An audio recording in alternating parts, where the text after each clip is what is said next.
दोस्तों, हमारे कर्मों का हमारे जीवन पर बहुत बड़ा प्रभाव पड़ता है। जो भी होता है, अच्छा या बुरा, वो हमारे कर्मों के हिसाब से ही होता है। अगर अच्छा कर्म करते हैं, उसका फल अच्छा मिलता है। बुरा कर्म करते हैं, तो उसका फल बुरा मिलता है।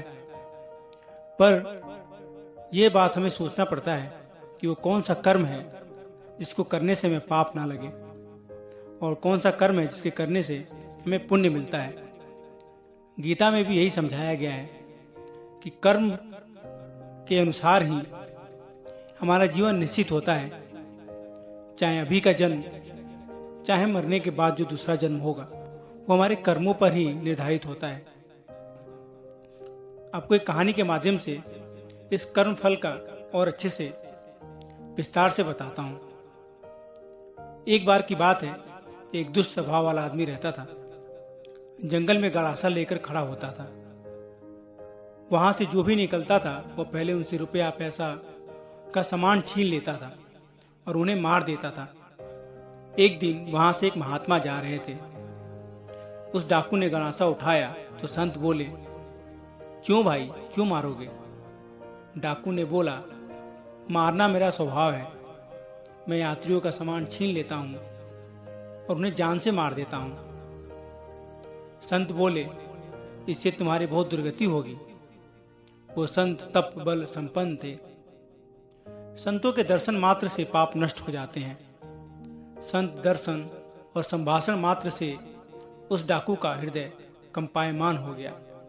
उसके हृदय में भय पैदा हो गया और संत के चरणों में गिर गया और बोला कि महाराज, मैंने तो बहुत पाप किए हैं, कोई उपाय बताओ। यदि आप मुझे शिष्य बना लें तो मैं सारे गलत कार्य छोड़ दूंगा। संत ने कहा, मैं ऐसे तुम्हें शिष्य नहीं बनाऊंगा। पहले तुम भारत के सारे तीर्थों की यात्रा करो। जब तुम पवित्र हो जाओगे, तब मैं तुम्हें शिष्य बनाऊंगा। डाकू ने कहा कि महाराज, मुझे कैसे पता चलेगा कि मैं पवित्र और निष्पाप हो गया हूं?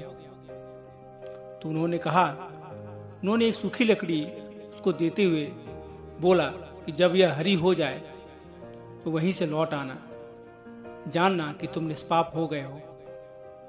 उन महापुरुष की प्रेरणा से उस डाकू ने सूखी लकड़ी ली और तीर्थों की तरफ चल पड़ा।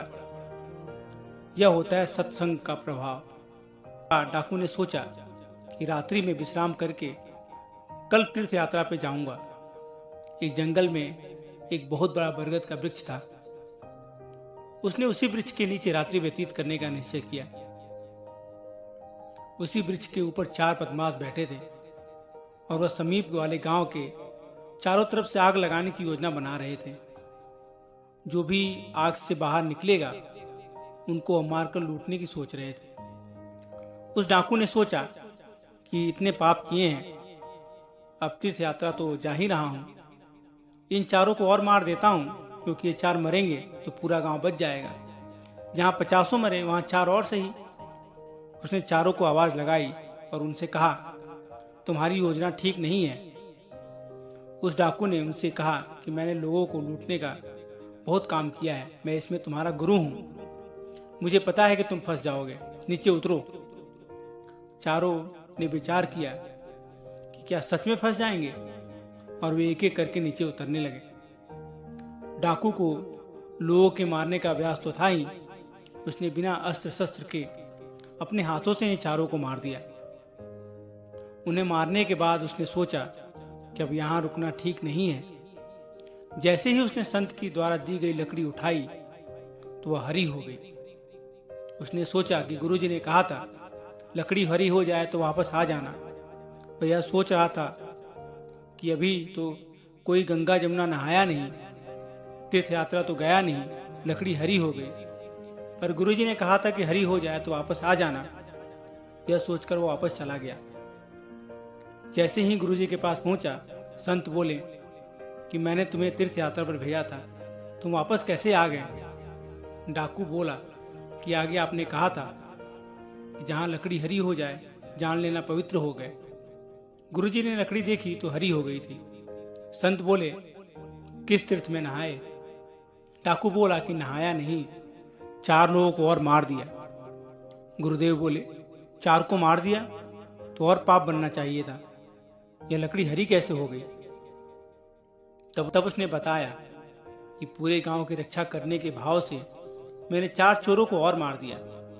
इस पर गुरु बोले, अभी तक तुम अपने स्वार्थ के लिए लोगों को मारते थे। जब तुम्हारा उद्देश्य अपना स्वार्थ था तो वो पाप हुआ, लेकिन पूरे नगर के जीव जंतु, स्त्री पुरुष और बच्चों की रक्षा उद्देश्य रखकर जब तुमने 4 चोरों को मार दिया तो हो गया क्रिया, लेकिन उसका उद्देश्य बदल गया तो उसका फल भी बदल गया।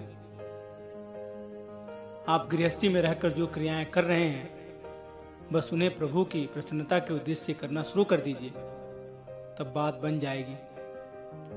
प्रभु भगवत गीता में कहते हैं कि तू चिंता मत कर, मैं तुझे निष्पाप कर दूंगा, बस मेरे चरणों में आश्रय ले ले। हर धर्म की पूर्ति भगवत प्राप्ति से ही होती है और प्रभु के चरणों का आश्रय लेना ही परम धर्म है। दोस्तों, जो धर्म या कर्म प्रभु की प्राप्ति में बाधा पहुंचाए, उसे करोड़ दुश्मनों के समान त्याग देना चाहिए। जैसे प्रहलाद ने अपने पिता हिरण्यकश्यप ने अपने गुरु का परित्याग कर दिया था। ऐसे कितने महापुरुष देखे गए जो अपने कुल कर्म को करते हुए। इसलिए दोस्तों, अच्छा कर्म करते रहिए और प्रभु का सिमरन करते रहिए, जिससे आपका जगह प्रभु के चरणों में हमेशा विराजमान रहे। राधे राधे।